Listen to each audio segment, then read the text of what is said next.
Hi, and welcome to LinkedIn for Entrepreneurs. I'm your host, Julia Zata, a LinkedIn strategist and ghostwriter, and lover of all things practical when it comes to visibility strategies. This podcast is for service-based business owners who want to build their brand on LinkedIn, attract new clients, collaborators, and speaking engagements without overthinking every post or sounding like a corporate robot. And yes, we're going to keep it actionable and fun. Let's dive in. Today, I'm welcoming Francesca Baccarella to the show. Francesca is a professional actor turned marketer who specializes in helping founders feel more comfortable on camera. She focuses on practical techniques that build confidence and make video feel manageable rather than intimidating for founders and entrepreneurs. Let's dive in. I'm super excited to have you on the show today, Francesca. I would love to start off asking you what made you so passionate about video. Why have you decided to focus on video? Well, I guess I've had a unique crossover of careers. I come from a performing arts background. I studied screen acting at London Drama School, and I've been trained, how to be natural on camera. And then I moved into marketing, and I found myself working with a lot of successful people who are very confident, in meetings and presenting their ideas and giving speeches in a room full of people. But as soon as they come on camera, they freeze. I just think once you understand why that happens and how to work with it, things can change really quickly. And I've worked with many, many founders and successful people, directing them on camera and giving them these techniques and seeing such a difference in them.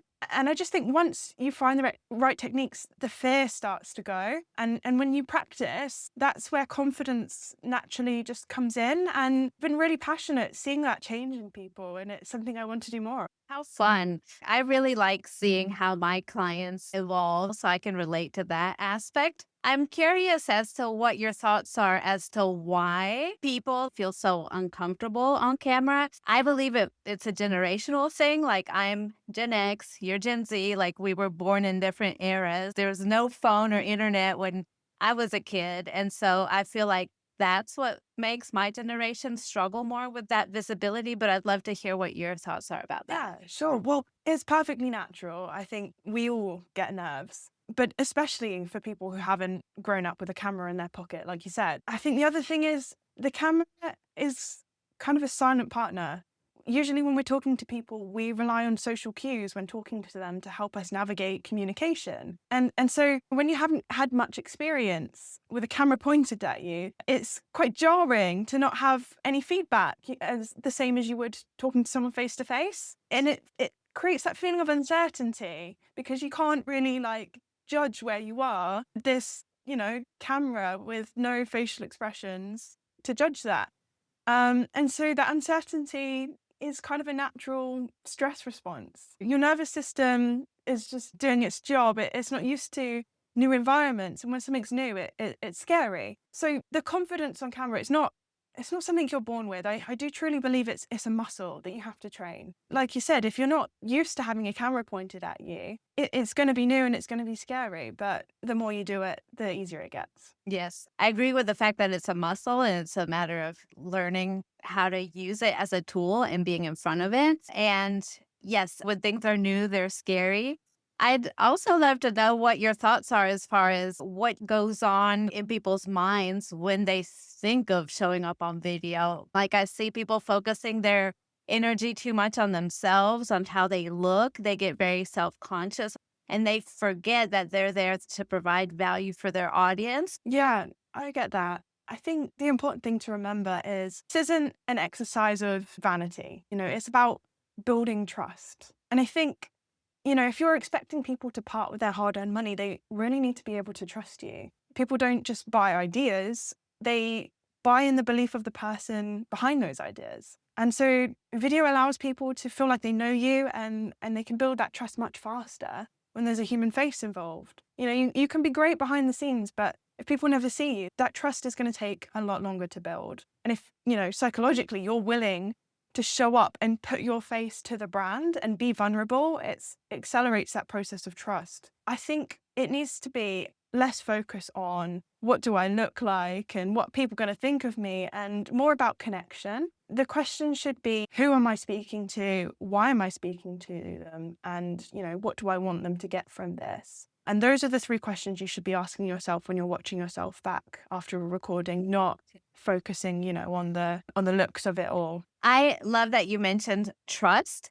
By the time this episode airs, I will have shared another episode with Colleen Nichols, who is an expert as far as like showing up online as an authentic human being. And one of her arguments is that we are in a trust recession at this point in time, which I absolutely agree with. Also, the data states that people trust brands less and less every day. And so even people who work in corporate are being asked to show up on LinkedIn to help rebuild the trust that people have in those companies. And so I think trust is absolutely fundamental. And it's true that when people see you on video, they feel like they already know you. And if those videos look a little bit more like FaceTime and less like a commercial or an infomercial, then that really helps accelerate that trust. I agree. And the vulnerability aspect is also very interesting because a lot of people feel that vulnerability is like,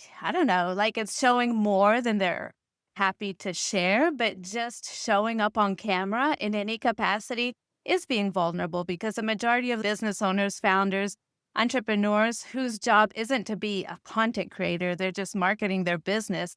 Like their peers really respect the fact that they show up on camera because it takes courage. Not everybody is able to do that, especially when that's not your primary job. So that is, in my opinion, already being vulnerable. It doesn't require anything extra besides that. Exactly. Yeah. It's not about sharing your innermost secrets. It's, being natural on camera and showing that you're human. Even, the natural pauses you take when you're trying to think of an answer or, maybe you trip up your words. People can see that you're human and will respect it more than, putting on a performance and trying to be this persona online. They just want to see real people. I agree.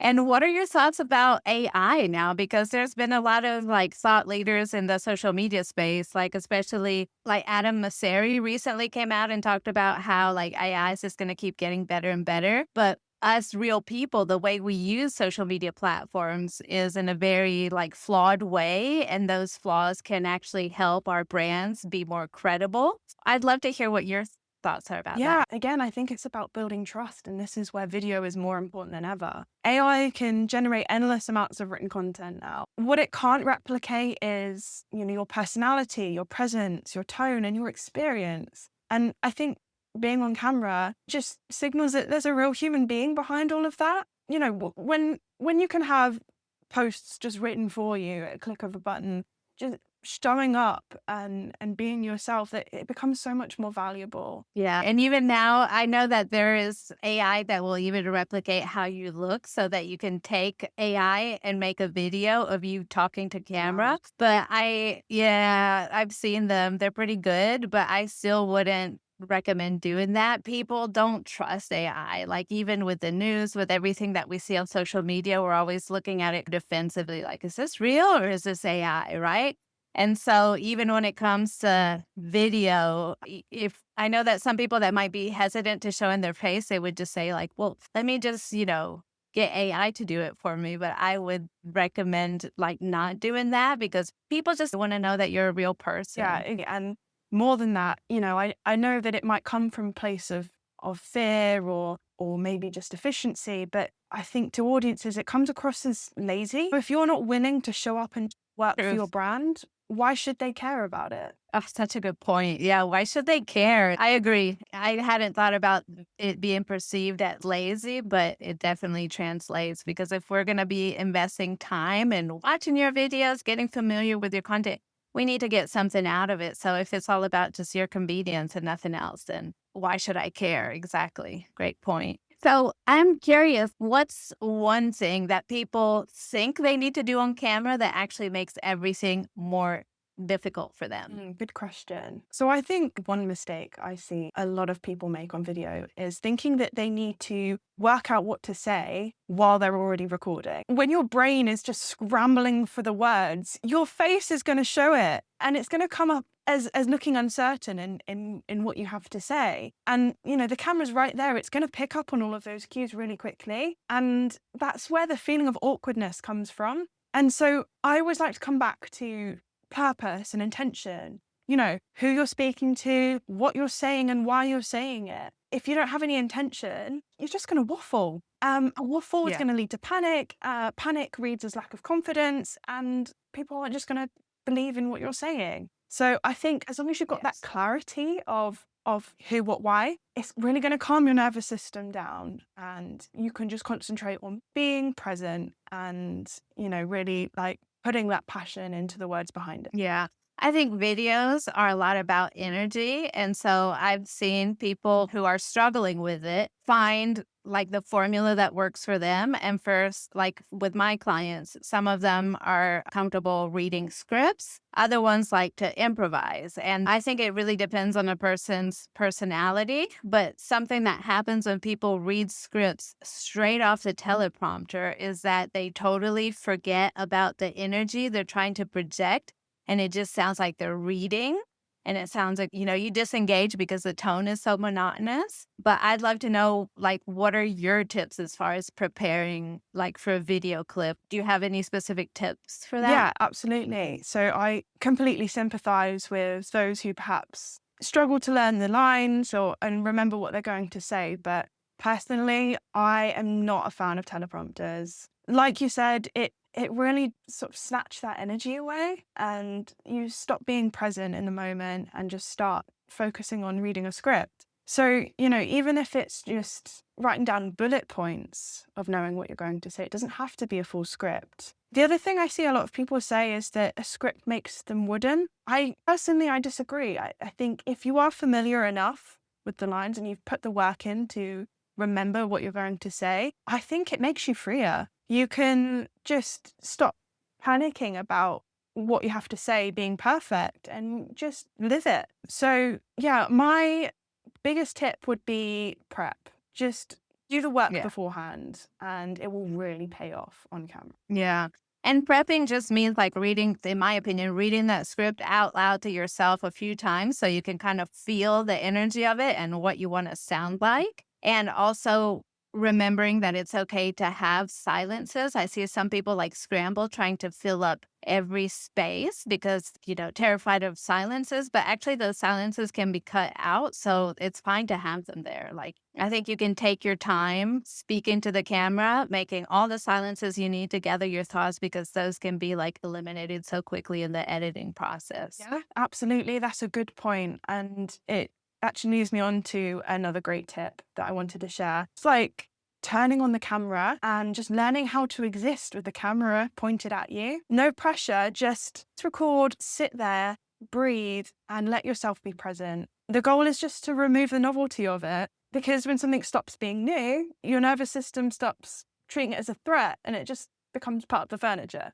So Love yeah, that. I would really encourage you to just hit record and do nothing. Love that. I think that's the best piece of advice I've ever heard because, yeah, the minute the cameras, like we see a camera, we're like, we get like so Yeah, you stiff. instantly And think, oh my yeah, God, I have to do something or I have to be something. But you don't. You just have to be yourself. absolutely. I love that. Okay. So, any last thoughts or tips to give anybody who's hesitant showing up on camera but wants to do that? Yeah. So I really recommend to do a warm up. Again, this comes from the prep before coming on camera. Because if you go from, quietly sitting on a desk, not speaking to anyone, and then jumping straight to being on camera and having to talk and be animated, you've not given yourself chance to catch up to that. There's this 2-minute warm up that I'd like to recommend to your audience that they try before they hit record. So it starts off with rolling your shoulders back a few times and then placing one hand on your chest and one hand on your belly and taking 3 slow breaths. And then reach your arms up to the ceiling, shake out your hands, and then say your first few lines out loud with exaggerated clarity. Really move your lips, wake up your mouth. It feels silly, but when you say your lines normally afterwards, you're suddenly going to feel a lot less silly. Yes, and you'll slur or mumble less too, because if you go from like a quiet place to like having to have that energy, you need to wake up your body, and also you need to make sure you're like pronouncing everything well and that your voice is strong, etc. So Exactly. Like yeah, you wouldn't great, expect an athlete to just hop on the track and start doing a sprint. They warm correct. up that. Yeah, yeah. I love that. Okay, well, I really appreciate you giving us all these tips, and I think my audience is going to love them.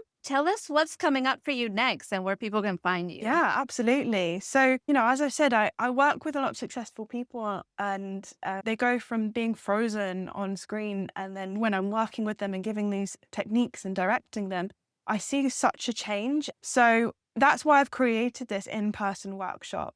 And it's a space for founders to practice the technique in an environment where, you can ask questions, you can support each other and get feedback and actually practice the techniques. And so that event is happening on the 25th of February at Thames Lido in Reading. It includes breakfast, lunch and drinks. There's parking on site. It's a 5-minute walk from the station. It's a beautiful location. I'm really looking forward to it. It sounds amazing. How long does it So last? it's a full-day workshop. It Okay. goes from, looking at the psychology of it to going through the techniques. And then after we've had a gorgeous tapas lunch, we'll be practicing the techniques together. It's a small group, really inclusive, supportive environment where we can get feedback and I can direct you and just help really embody those techniques. So yes, it's kind of a full-rounded day, everything you need, and hopefully you'll be leaving feeling much more confident on camera. I'll be sure to include the link to register in the show notes so people can go and check it out and sign up and come learn from you in person. What a privilege. Yeah, fab. Thank you very much. You're welcome.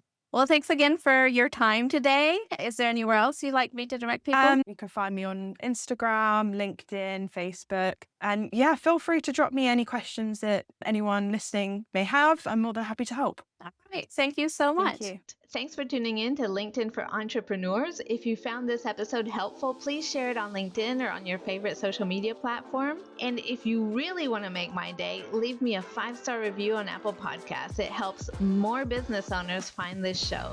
Thanks again for listening, and I'll see you in the next one. Bye for now.